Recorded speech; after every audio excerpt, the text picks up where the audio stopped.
The Philippine Navy might just be on the brink of building its own major warships. Can you believe it? Next year could be a game changer as the Philippines steps back into the spotlight as a top shipbuilder. This exciting news comes after the reopening of the Subic Bay Shipyard, thanks to a partnership with the Korean giant Hyundai Heavy Industries and the US-based Cerberus Capital, all with support from the Philippine government. How cool is that? The Philippines has been making waves in the shipbuilding industry since 2008, ranking fourth globally, right after South Korea, China, and Japan.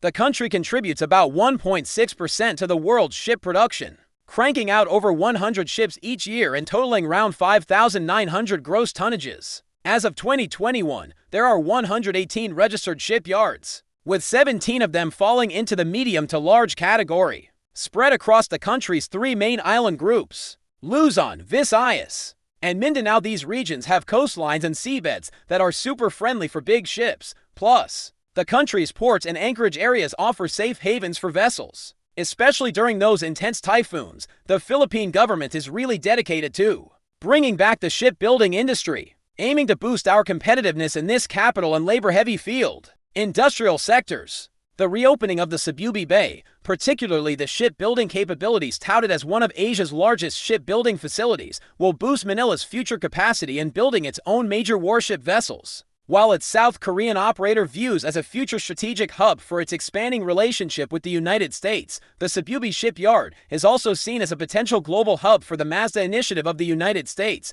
Make American Shipbuilding Great Again project. The Philippine government recently proposed to the U.S. that the Subic Bay Shipyard be utilized as a key base for constructing U.S. Navy vessels. This site was once a major military base for the U.S. Navy, where ship repair and maintenance facilities were operated. Hyundai Shipyard is a powerful tripartite partnership wherein South Korea contributes shipbuilding technology, while the United States provides financial support and the Philippines offers skilled manpower and a strategic location. Hyundai's Subic operations will cover 200 hectares under a 10-year lease contract with Agila Subic, a Cerberus portfolio company. It is set to begin full operations in January 2026, including both shipbuilding and offshore wind platform construction. Attended by the Philippine president and other top government officials together with the executive from Hyundai Heavy Industries and diplomats from South Korea and U.S. at the 310-hectare Hyundai Philippines Shipyard Subic facility. The inauguration marked a symbolic turning point for the Philippines, which was once counted among the world's top 5 shipbuilding nations, but saw a sharp decline after Hanjin's bankruptcy in 2019. The Philippine government and HD Korea Shipbuilding and Offshore Engineering announced September last year that it has commenced construction of a 115 zero-ton petrochemical product carrier at the Hyundai Philippines Shipyard located in Subic Bay, Philippines. It is one of a total of 4 vessels ordered by an Asian shipping company and marks the first commercial vessel to be built by Hyundai in the Philippines. The event marking the start of construction was attended by Philippine President Ferdinand Marcos Jr. The Subic Bay Shipyard was previously acquired by Hanjin Heavy Industries before being sold to the US-based private equity Fundus Capital. In 2023, Hyundai signed a 10-year lease agreement with Cerberus Capital for part of the Subic Bay Shipyard. The strategy is to use this location as a base to regain competitiveness in the general commercial ship market where it has been overshadowed by Chinese competitors. The Hyundai Philippines Shipyard will use one of the 2 docks owned by the Subic Shipyard, measuring 550 meters in length, 135 meters in width, and 13.5 meters in depth. The scale is larger than 5 soccer fields. Hyundai plans to invest $550 million to refurbish the facilities. Hyundai's strategy is to maximize efficiency by producing high-value added ships domestically while dispersing the production of some commercial vessels with lower price competitiveness such as bulk carriers and tankers to overseas bases in Southeast Asia. The Hyundai Philippines Shipyard will focus on bulk carriers and tankers. This site was once a major military base for the U.S. Navy, where ship repair and maintenance facilities were also operated. After the U.S. military withdrew in 1991, it was developed into a special economic zone. In 2006, Hanjin Heavy Industries, now HJ Heavy Industries, purchased it and established a shipyard. The Philippine government's proposal to the U.S. to utilize this site as a key base for constructing U.S. Navy vessels stems from its historical ties and geographical advantages. Industry insiders and outsiders alike anticipate That strategic triangular cooperation between South Korea, the U.S., and the Philippines will begin in earnest. In this case, the Subic Bay Shipyard could become not only an overseas production base for HD Hyundai, but also another global hub for U.S. plan to make American shipbuilding great again project. HD Career Shipbuilding and Offshore Engineering plans to expand its operations through this site, not only in commercial shipbuilding, but also in maintenance, repair, and overhaul business. The shipbuilding industry analyzes that from the Philippines' perspective, support and cooperation from the technological capabilities and experience of the Korean shipbuilding industry are desperately needed. This is because the current shipbuilding technology in the Philippines lags behind. Composed of over 7,000 islands, the Philippines is a country where the shipbuilding industry is bound to develop due to its geographical characteristics. From the mid-1960s to the mid-1980s, the Philippines enjoyed a boom in its shipbuilding industry. However, since the mid-1980s, local shipbuilders have lost competitiveness due to economic recession and the government's reduction of tariffs on used ship imports. Although the labor force is abundant, the country lacks advanced shipbuilding technology and experience in operating large-scale projects. HD Hyundai will seek to strengthen economic and security cooperation among South Korea, the U.S. and the Philippines by utilizing HD Hyundai Philippines. Other major shipbuilding company in the Philippines, Suni Heavy Industries Incorporated, is a shipbuilding, ship repair and manufacturing outfittings for ships and vessels located in an industrialized park in Balamban, Cebu in the central Philippines. The industrial park is anchored on the 283-hectare economic zone that currently hosts 11 medium to heavy industry locators, including the world's biggest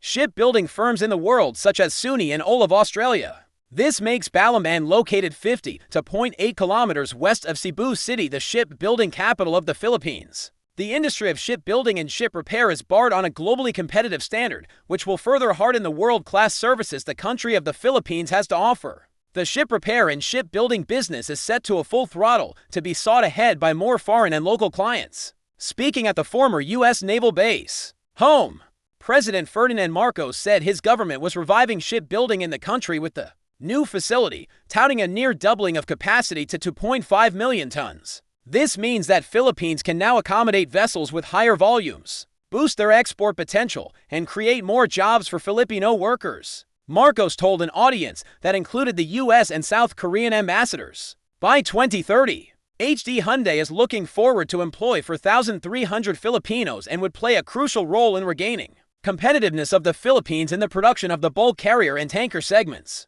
which led by China currently. The company also said it was seeking to position the yard as a strategic hub for the MAGSA project, or Make American Shipbuilding Great Again, a Trump administration push to overhaul the industry to catch up with China. HD Hyundai also told the armed forces of the Philippines to build at least for medium to larger-sized vessels of the Philippine Navy a year at the facility. The Philippines has a long-standing relationship with Hyundai, having purchased a total of 4 warships from the company in the past decade.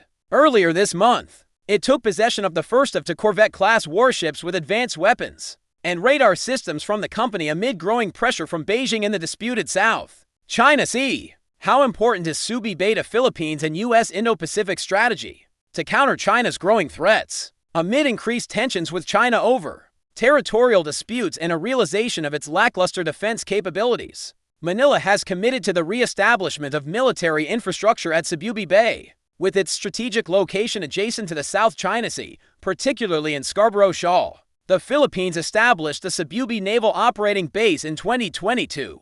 This 200-hectare section of the former Hanjin Heavy Industries and Construction Shipyard, now owned by American firm Cerberus, became the Philippine Navy's most important base. Since its founding, the base has been the only one in the Philippines that can support the services of U.S. military's largest vessels. With these, United States President, with the consent of Philippine government, will build the biggest ammunition facilities in Subic Bay adjacent to the shipyard facilities. The facility, backed by U.S. government, is part of the broader Enhanced Defense Cooperation Agreement EDCA, and will rise in the Subic Bay Freeport Zone, seen as a key location in the evolving security landscape of the Indo-Pacific. United States President Donald Trump underscored the strategic importance of the proposed ammunition manufacturing facility in Subic Bay and Zambales, saying it would boost both Philippine defense capabilities and U.S. military readiness. a new ammunition manufacturing hub in the Philippines, funded by the United States and intended for joint use by American and Filipino forces,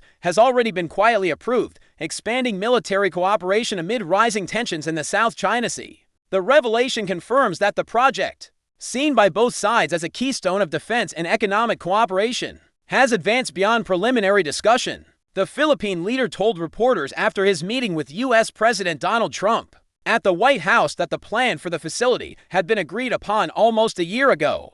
The manufacture of ammunition is something the Philippine government had long wanted to do, even without outside help. Trump, for his part, highlighted the project as part of his broader push to expand U.S. munitions production. U.S. lawmakers want an ammunition production and storage facility at a former American naval base in the Philippines. The move addresses concerns of the lack of a forward-base manufacturing hub in the Indo-Pacific. While the U.S. officially withdrew from the strategically positioned Philippine port in 1992, the importance of the former naval base has been recognized in recent years amid increased defense cooperation between Washington and Manila in the face of Chinese actions in the South China Sea and Luzon Strait. The U.S. Navy plans to lease storage facilities around or near Subic Bay to host a new Marine Corps prepositioning program in the Philippines. Local yards in the bay have also maintained U.S. Navy warships and logistics vessels. This call for joint ammunition production follows Manila's renewed defense industrial base under the Self-Reliant Defense Posture Revitalization Act of 2024, which aims to develop Philippine industries to aid the country's military modernization program. It is a commitment to a long-term growth trajectory for a national defense industry that will support the defense requirements of the Philippines. It's a logical move forward for a country that finds itself at the fulcrum of geopolitical shifts and volatilities. Philippine President Marcos stated during the law signing last year, American and Philippine defense planners have identified joint defense industrial base cooperation as a priority area in the coming years. A joint vision statement on U.S. During Secretary of Defense Pete Hegseth's trip to Manila, they released a report on Philippine defense industrial cooperation. It highlighted ammunition components and energetics as key areas for quick collaboration. The report also mentioned storage, round production, and logistics as part of this effort. Plus, the Subic hub will kick off the first big project under the Luzon Economic Corridor, a strategic development plan aimed at boosting the region.